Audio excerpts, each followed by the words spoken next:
আর এই বলার যদি কেউ ধরাই দিতে কোন জায়গায় যদি আনকে দিতে পারেন তা আপনাদের স্যালারি একটা পাবেন, আমি আর একটা দেবো।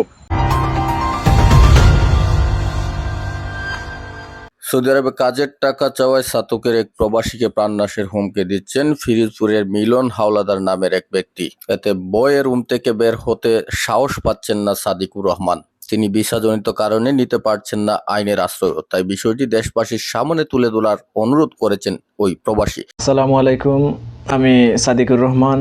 আমি ফিরোজপুরের মিলন হাওলাদারের সাথে 8 থেকে 9 মাস কাজ করছিলাম। কাজ করার সুবাদে ওনার কাছে আমি টাকা পাই 16 থেকে 17,000 রিয়াল, যেই টাকা উনি আজকে 8 মাস ধরে আমার তারিখ করতেছে দিবে। উনি জানুয়ারি পর্যন্ত আমার কাছ থেকে টাইম নিয়েছিল, ডিসেম্বরের পরে জানুয়ারিতে দিবে, কিন্তু জানুয়ারির পরে আমি ওনার কাছে যোগাযোগ করার চেষ্টা করলে উনি আমার এই নিয়ে 3 বার মারার হুমকি দিছে। এর আগে দিছে 2 বার, ওইটা আমি আমার যে বয়েস ছিল ও বয়েস দেওয়ার সাথে সাথে ডিলিট করে দিছি আমার হোয়াটসঅ্যাপ থেকে। আর বর্তমানে গত 2 দিন আগে আরেকটা অফার দিছে। ওর একটা গ্রুপ আছে, হোয়াটসঅ্যাপ গ্রুপ, যেখানে প্রায় 100 লোক এড আছে, সৌদি আরবের 100 জন কর্মী। আমার নাম ধরে গালি দিয়া বলছে যে আমারে বাইর হইরা দিতে পারবো বা দৌড়াইয়া দিতে পারবো ওর কাছে, ওদেরকে 2টা বেতন দিয়া দিব, কারণ ওরা ওর কাছে 3টা বেতন পায় অলরেডি। 100 লোকে 3টা বেতন পায়। তো বর্তমানে আমি সৌদি আরবে, মনে করেন আপনার রুমের মধ্যে, আমার যে রুম আছে রুমের ভিতরে আমি আছি, রুম থেকে বাইরে হইতেছি না। আমি নিরাপত্তাহীনতায় ভুগতেছি। আমি দেশ ও জাতির কাছে এই জিনিসটা তুলে ধরতাম চাই। আমার যে বর্তমান অবস্থা এটার লাগি একমাত্র মিলন হাওলাদার দায়ী। আর আমি বর্তমানে রুম থেকে বাইরে হইতেছি না, আমি নিরাপত্তাহীনতায় ভুগতেছি। আর আমার যে টাকাগুলো আছে, আমার টাকাগুলো যাতে আপনাদের মাধ্যমে আমি উদ্ধার করতে পারি, কারণ আমি এই টাকার কারণে অনেক খারাপ অবস্থার মাঝে আছি। টাকার টোটাল অ্যামাউন্ট হইল আপনার 17,000 রিয়াল, বাংলাদেশি টাকায় প্রায় 6 লাখ টাকার মতো। আমি যে এই ভিডিওটা কইরা দিতেছি, আপনারা জানেন ওর কাছে আমি টাকা পাই। আর এখন মনে করেন বর্তমানে আমি নিরাপত্তাহীনতায় ভুগতেছি, রুমের ভিতরে আছি, রুম থেকে আমি বাইরে হইতেছি না, কারণ ও 100 জন লোকের গ্রুপে এই বয়েসটা দিছে। এই বয়েসটাও আমি ভিডিওতে দিয়ে দিব, আপনারা দেখবেন।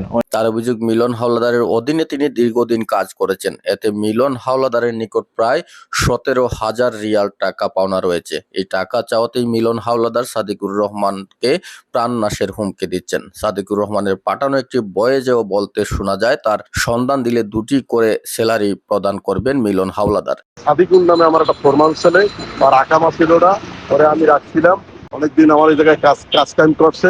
আর এই খানকির বলার যদি কেউ ধরাই দিতে কোন জায়গায় যদি আনকে দিতে পারেন তা আপনাদের স্যালারি একটা পাবেন, আমি আর একটা দেবো।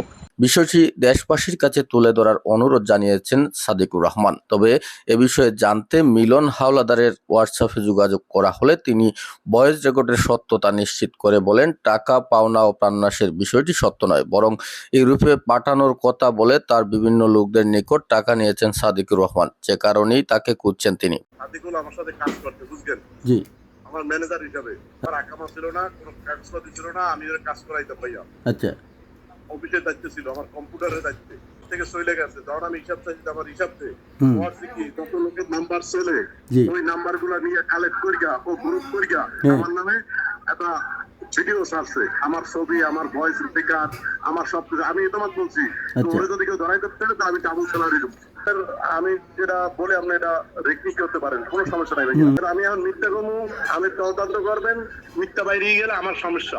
আপনি তারে মেরে ফেলবেন এরকম হুমকি দিছেন। শুনেন যে বয়সটা আমি এটা বলছি কিনা। 17,000 রিয়াল সে পাওনার কথা বলতেছে। না না না, এটা একদম 2 নম্বরই কথা। ঠিক আছে, আমি হিসাব, ও আমার এই জায়গায় ছিল, কাজ করছে, কিন্তু 17,000 পাবে না, পাবে 1300 রিয়াল। আর ওর ডকুমেন্ট আছে, ওর 4টা লোকের থেকে ইটালির কথা কইয়া টাকা নেছে, কেস থেকে 5 লাখ, কেস থেকে 3.5 লাখ, কেস থেকে 6 লাখ। যখন আমি বলছি যে তুই এগুলো টাকা নিয়েছো কেন, এগুলো আমার স্টাফের, ঠিক আছে, তখন আমার লাগে সম্পর্ক ছিন্ন ভিন্ন হয়ে গেছে। তখন আমি যখন দেশে আইছি, তখন ও এইগুলো ভিডিওটা আমার ছাড়ছে। আপনার কেউ যদি আপনার সাথে প্রতারণা করে আইনানুগ ব্যবস্থা নেওয়া যায় না? হ্যাঁ, অবশ্যই নেবো, আমি আইনের তো ব্যবস্থা নেবো। কেন, আমি তো এটা করলে আমার ফাঁসা লাগবে। আমি যদি না করি, আমার ওই জায়গায় যাই পোষা লাগবে, আমার সৌদি আরবে যাই যখন পুষবো, তখন আমার কফিলটা দিয়া আমি মানহানি মামলা দেবো।